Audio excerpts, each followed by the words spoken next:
আসসালামু আলাইকুম ভিউয়ার্স, সবাই কেমন আছেন? আশা করি আলহামদুলিল্লাহ ভালো আছেন। আমিও আলহামদুলিল্লাহ ভালো আছি। তো দেখা যাক 6 ঘন্টা ফিশিং করার পরে কি মাছ আমাদের জালে আসলো। আসলে সবাই অবাক, এগুলো কি আসলো, মাছের কোনো কিছুই দেখা যাচ্ছে না।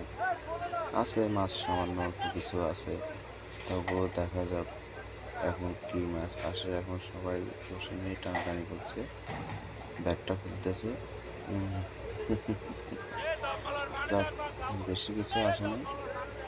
জেলিফিশ, আমাদের 6 ঘন্টা ফিশিং করার পর জেলিফিশ আসলো।